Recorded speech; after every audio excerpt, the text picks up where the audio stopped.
আসসালামু আলাইকুম, সকলকে স্বাগত। আজকে আমরা থাইরয়েডের ফার্মাকোলজি, থাইরয়েড গ্ল্যান্ডে কী কী আমরা ড্রাগ ইউজ করি সেগুলো নিয়ে আলোচনা করব ইনশাল্লাহ।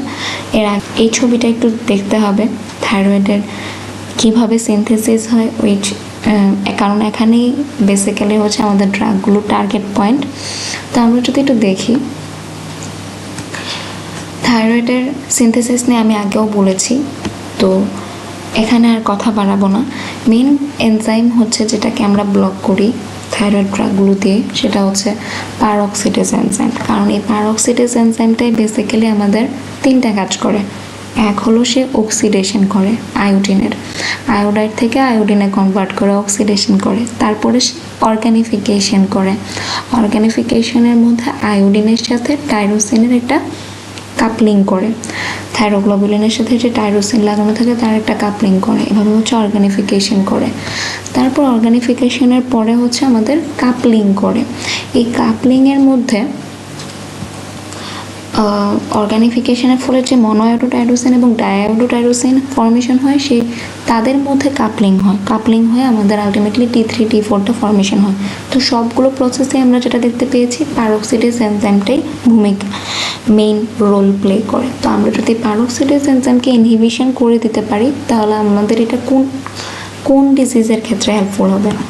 অবশ্যই হাইপারথাইরয়েডিজম, মানে যেখানে বেশি বেশি T3T4 সিনথেসিস হচ্ছে। তাহলে আমরা যদি T3T4 সিনথেসিস কমাতে চাই, তাহলে আমাদের মেইন কাজ হচ্ছে পারঅক্সিডেজ এনজাইমকে ইনহিবিট করা। তো চলুন দেখা যাক ফার্স্ট এডে কী বলেছে।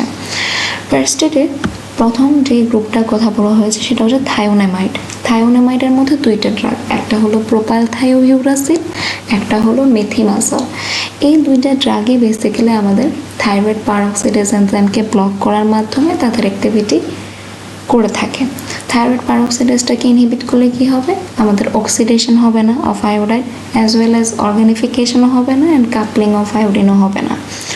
ইনহিবিশন অফ থাইরয়েড, যার ফলে কী হবে? আমাদের থাইরয়েড হরমোন সিনথেসিসের ইনহিবিশন হবে। অ্যান্ড প্রোপাইলথায়োইউরাসিলের একটা মোস্ট ইম্পর্ট্যান্ট কথা, সেটা হচ্ছে প্রোপাইলথায়োইউরাসিল কিন্তু আমাদের 5' ডিআয়োডিনেজ এনজাইমকেও ব্লক করার মাধ্যমে কি করে? Decrease peripheral conversion of T4 to T3। আরেকটা ড্রাগ আছে যে কিনা এই পেরিফেরাল কনভার্সনটাকে প্রিভেন্ট করে, সেটা হচ্ছে আমাদের বিটা ব্লকার বা প্রোপ্রানোলোল। এই প্রোপ্রানোলোল বা বিটা ব্লকার কিন্তু আমরা হাইপারথাইরয়েডের পেশেন্টদেরকে দিয়ে থাকি, কারণ সেখানে আমরা জানি থাইরয়েডের একটা ফাংশনের মধ্যে আমরা পড়েছি যে β1 রিসেপ্টরের আপরেগুলেশন করে হার্টের মধ্যে। তাহলে কার্ডিয়াক আউটপুট বাড়ে, হার্ট রেট বাড়ে, স্ট্রোক ভলিউম বাড়ে, ওইটা তো আমরা চাই না। তো এই পেরিফেরাল কনভার্সনটাকে দুইটা ড্রাগ কিন্তু প্রিভেন্ট করে, একটা হচ্ছে প্রোপাইলথায়োইউরাসিল আর একটা হচ্ছে বিটা ব্লকার যেমন প্রোপ্রানোলোল। এই পেরিফেরাল কনভার্সনটাও প্রিভেন্ট করে। তাহলে প্রথমে বললাম থায়োনামাইড গ্রুপের ড্রাগ, এদেরকে আমরা হাইপারথাইরয়েডিজমে ইউজ করে থাকি। এদের মেইন টার্গেট পয়েন্ট হচ্ছে থাইরয়েড পারঅক্সিডেজ এনজাইমকে ইনহিবিট করা, যার ফলে তিনটা কাজ প্রিভেন্ট হয়: অক্সিডেশন, অর্গানিফিকেশন এবং কাপলিং। এবং প্রোপাইলথায়োইউরাসিলের একটা অ্যাডিশনাল ইফেক্ট হচ্ছে সে পেরিফেরাল কনভার্সনটাকেও প্রিভেন্ট করতে পারে ভায়া ব্লকিং 5' ডিআয়োডিনেজ এনজাইম। এখন আমরা এদেরকে কোথায় ইউজ করি? হাইপারথাইরয়েডিজমে অবশ্যই ইউজ করি, কারণ এরা থাইরয়েড হরমোন সিনথেসিসকে কমায় দিচ্ছে যেহেতু। তাহলে যেখানে বেশি বেশি সিনথেসিস হচ্ছে তাদের ক্ষেত্রে আমরা এটা দিতে পারি। তো প্রোপাইলথায়োইউরাসিলের ক্ষেত্রে একটা ইম্পর্ট্যান্ট কন্ট্রাইন্ডিকেশন আছে, সেটা হচ্ছে প্রোপাইলথায়োইউরাসিলকে প্রাইমারি ট্রাইমেস্টার অফ প্রেগনেন্সি। কেন? কারণ আমাদের মেথিমাজল, যে ওই মেথিমাজলের টেরাটোজেনিক ইফেক্ট আছে। টেরাটোজেনিক ইফেক্ট থাকার কারণে আমাদের প্রোপাইলথায়োইউরাসিলকে প্রাইমারি ট্রাইমেস্টার অফ প্রেগনেন্সিতে দেওয়া হয়। তাহলে প্রোপাইলথায়োইউরাসিল কিন্তু এই পর্যন্ত দেখা ভালো একটা ড্রাগ, কারণ তাকে আমরা প্রাইমারি ট্রাইমেস্টারে ইউজ করতে পারছি প্রেগনেন্সিতে। প্রোপাইলথায়োইউরাসিল থাইরয়েড পারঅক্সিডেজকে ইনহিবিট করে এবং ইন এডিশনালি সে এই যে আমাদের 5' ডিআয়োডিনেজকে ব্লক করার মাধ্যমে পেরিফেরাল কনভার্সনটাকেও প্রিভেন্ট করে। আর মেথিমাজলকে আমরা সেকেন্ড এবং থার্ড ট্রাইমেস্টার থেকে দিতে পারি, কারণ প্রাইমারি ট্রাইমেস্টার প্রোপাইলথায়োইউরাসিল ইউজ করতে হবে। আর প্রোপাইলথায়োইউরাসিলের একটা খারাপ দিক হচ্ছে সে হ্যাপাটোটক্সিসিটি করতে পারে। বাট এই প্রোপাইল থাইরোইড কিন্তু গ্রেভস অপথ্যালমোপ্যাথিতে শুধুমাত্রই ট্রিট করা হয় না, not use to treat Graves ophthalmopathy, কারণ গ্রেভস ডিজিজ আমরা যখন পড়বো তখন আমরা জানবো সেখানে এক ধরনের অ্যান্টিবডি ফর্মেশন হয়। ওই অ্যান্টিবডি ওভার স্টিমুলেশনের জন্য কিন্তু থাইরয়েড হরমোনটা সিনথেসিস হয়। তো আমি যদি থাইরয়েড পারক্সিডেজকে শুধু ইনহিবিট করে রাখি তাহলে আমাদের কোনো কাজ হবে না।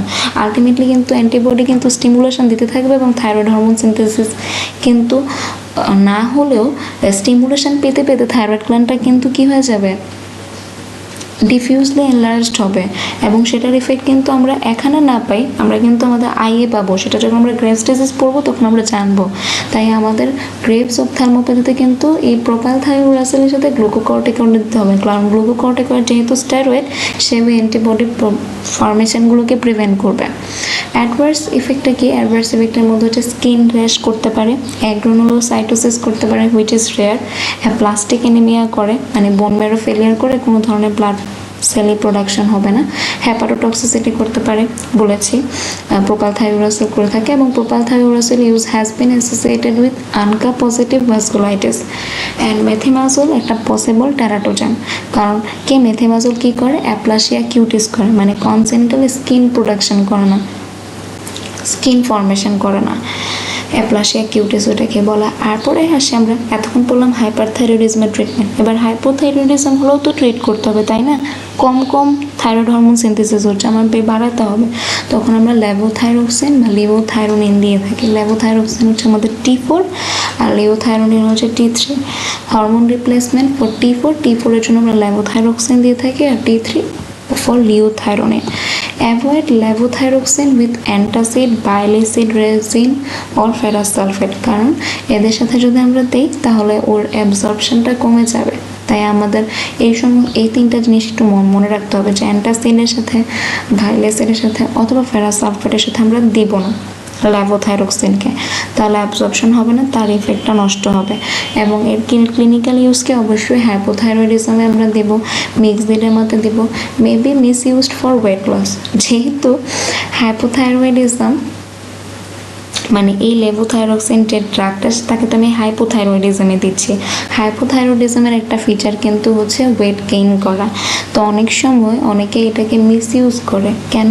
ওয়েট লস করার জন্য। এটা নিয়ে কিন্তু প্রশ্নও থাকে এই ওয়ার্ল্ডে, সো এটা একটু দেখে রাখবেন। Maybe misused for weight loss. Distinguish exogenous hyperthyroidism from endogenous hyperthyroidism by using a combination of TSH receptor antibodies. Distinguish থাইরোটক্সিকোসিসের জন্য, মানে বাহির থেকে লেভোথাইরোক্সিন দেওয়ার জন্য কি হাইপোথাইরয়েডিজমটা হয়েছে, নাকি আমার বডির ফলিকুলার সেলগুলোয় বেশি বেশি হাইপারথাইরয়েডিজম মানে বেশি বেশি T3 T4 সিনথেসিস করার মাধ্যমে হাইপারথাইরয়েডিজম করছে, সেটা কিন্তু আমরা এই লেভোথাইরোক্সিন দিয়ে ডিস্টিংগুইশ করতে পারি। তারপর রেডিও অ্যাক্টিভ আয়োডিন আপটেকের মাধ্যমে করতে পারি। And measurement of thyroid blood flow on ultrasound. তারপর অ্যাডভার্স ইফেক্ট কি? যেহেতু লেভোথাইরোক্সিন কি করছে, T3 T4 এর সিনথেসিস বাড়াচ্ছে, তো আলটিমেটলি থাইরয়েড হরমোনের যে ফাংশনগুলো সেটার দিকে যদি আমরা দেখি তাহলে সেগুলো বেশি বেশি করবে, হিট ইনটলারেন্স করবে, ট্যাকিকার্ডিয়া করবে, ট্রেমর করবে, অ্যারিথমিয়া করবে, এসব কিছু করবে। So that's all, thank you so much.